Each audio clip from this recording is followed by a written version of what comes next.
Hello, good morning and welcome to Chithoos Eden garden. അപ്പോൾ എൻ്റെ കുറേ നാളത്തെ അനുഭവ സമ്പത്ത് വെച്ചിട്ട് ഞാൻ പറയുകയാണ് കേട്ടോ. മനുഷ്യരുമായിട്ട് ഇടപഴകുന്നതിനേക്കാളൊക്കെ ഒരുപാട് സന്തോഷവും സ്നേഹവും സമാധാനവും തരുന്നത് ഈ പ്രകൃതിയോട് ഇണങ്ങി ചേരുമ്പോഴാണ്. കാരണം മനുഷ്യരാരായാലും നമുക്കിട്ട് നല്ല പണി കൂടെ തരാറുണ്ട്.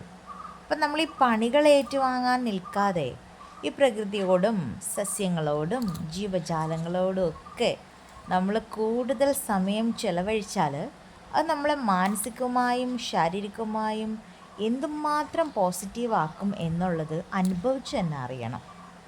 ഈ പ്രകൃതി എന്ന് പറയുന്നത് ഒരു വല്ലാത്ത അനുഭൂതിയാകട്ടോ. ഈ പച്ചപ്പും ഈ സ്നേഹവും ഈ വിളവ് അവർ തിരിച്ചു തരുന്നതും ഒക്കെ ഒരു വല്ലാത്ത വികാരമാണെന്നേ. ഇത് ഞാൻ ഈ പച്ചമുളക് ചെടികളിൽ നിന്നും ചുമന്ന മുളക് പറിച്ചെടുക്കുന്ന എന്തിനാണെന്നറിയാമോ? അത് കൊണ്ടുപോയി വെയിലത്തിട്ട് ഉണക്കിയാലേ നമുക്ക് കടുക് വറക്കാനുള്ള നല്ല അസൽ വറ്റൽ മുളക് ഉണ്ടാക്കാൻ പറ്റും. അപ്പോൾ ഇത് എൻ്റെ ഉണക്കുന്ന ഒരു വലിയൊരു സ്റ്റാൻഡാണ്. അതിനകത്തേക്കാണ് നമ്മളിത് ഉണക്കുന്നത്. അങ്ങനെ ഒരു വലിയ ടിൻ കളക്ഷൻ തന്നെ എൻ്റെ കയ്യിലുണ്ട്. ഇതെൻ്റെ പച്ച വഴുതനയാണ് കേട്ടോ, നീളത്തിലുള്ള പച്ച കളറ് വഴുതനങ്ങ. എനിക്ക് ഒരുപാട് വിളവ് ഈ പ്രാവശ്യം ഈ വഴുതന തൈകളിൽ നിന്ന് കിട്ടിയിട്ടുണ്ട്. അമ്മയ്ക്കും അല്ലാതെ 1-2 പേർക്കും ഒക്കെ ഇത് കൊടുത്തപ്പോൾ വല്ലാത്തൊരു സന്തോഷം എനിക്ക് കിട്ടി. ഈ തക്കാളി തൈകളിൽ നിന്നും മാക്സിമം തക്കാളി ഞാൻ പറിച്ചു. എന്നാലും വീണ്ടും അത് കായ്ക്കുകയാണ്. ഇതെൻ്റെ പുതിയതായിട്ട് കായ്ക്കാൻ പോകുന്ന മുളക് തൈകളാണ്. അതും വേറെ ഏതോ വെറൈറ്റിയാണ്. അത് കായ്ച്ചു വരുമ്പോഴേ നമുക്ക് അറിയാൻ പറ്റും. പക്ഷേ വെണ്ട തൈകളിൽ ഒരെണ്ണം മാത്രമേ സർവൈവ് ചെയ്തോളൂ. ഇതെൻ്റെ മത്തൻ്റെ തൈയാണ് കേട്ടോ. ഇതിൻ്റെ മത്തൻ ഇല പറിച്ച് തോരൻ വയ്ക്കാൻ കൊള്ളാം എങ്കിലും ഞാൻ അതിനെ പറിച്ച് ഡിസ്റ്റർബ് ചെയ്തില്ല. മത്തങ്ങ പിടിക്കുന്നെങ്കിൽ പിടിച്ചോട്ടെ എന്ന് വിചാരിച്ചു. ഇത് വേറെ ഒരു സൈസ് വഴുതനയാണ്. സാധാരണ മലക്കറികളിൽ ഒക്കെ കിട്ടുന്ന നോർമലി കാണുന്ന കോമൺ ആയിട്ടുള്ള ആ ഒരു ഉണ്ട വഴുതനയാണ്. നീല കളർ കേട്ടോ. എൻ്റെ അമ്മയ്ക്ക് വെള്ളയേക്കാളും പച്ചക്കാലും ഒക്കെ ഇഷ്ടം നീല വഴുതനയാണ്.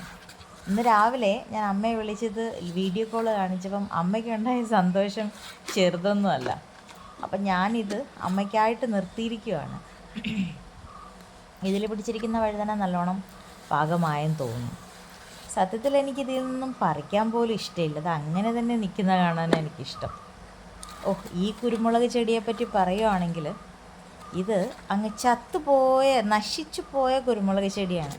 അതിനെ ഞാൻ വെൻറ്റിലേറ്ററിൽ നിന്നും നേരെ ICUലോട്ടും ആക്കി, അവിടെ നിന്നും ബെഡിലേക്കാക്കി, പിന്നെ നോർമൽ ലൈഫിലേക്ക് കൊണ്ടുവന്ന പാടി ചില്ലറയൊന്നുമല്ല. ഇത് പയറിൻ്റെ തൈകളാണ്. പല സൈസ് പയറുകളുണ്ട്.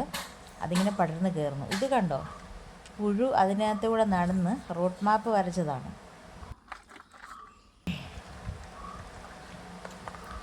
ഇത് എൻ്റെ ആദു തന്ന ഡ്രാഗൺ ഫ്രൂട്ടാണ്.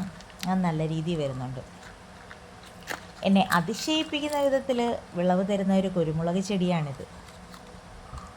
ഇഷ്ടംപോലെ കായ്ക്കുന്നുണ്ട്. അതിന് പഴുത്ത് കഴിഞ്ഞിട്ട് വേണം ഉണക്കാനായിട്ട്. 10 മണി ആയപ്പോഴേക്കും പല കളറിലുള്ള 10 മണി പൂക്കൾ വിരിഞ്ഞു തുടങ്ങി. പക്ഷേ എന്നെ അതിനേക്കാളുമൊക്കെ കൂടുതൽ ആകർഷിച്ചത് എന്താണെന്നറിയാവോ? അതിൻ്റെ ചുറ്റും പറക്കുന്ന 10,000-കണക്കിന് തേനീച്ചകളാണ്. ഒരു തേനീച്ചപ്പെട്ടി കൊണ്ടുവച്ചാൽ ഇഷ്ടംപോലെ തേൻ നമുക്കുണ്ടാക്കാമെന്നാണ് തോന്നുന്നത്. ഈ വീഡിയോയിൽ നിങ്ങൾക്കത് കാണാൻ പറ്റുമെന്ന് അറിയത്തില്ല. പക്ഷേ ഒരുപാട് തേനീച്ചകളാണ് കേട്ടോ. അപ്പോൾ ഈ 10 മണിയുടെ വിശേഷങ്ങൾ പിന്നാലെ അറിയിക്കാം. അപ്പോഴേക്കും എല്ലാവർക്കും ഒരു ശുഭദിനം നേരുന്നു. ബൈ.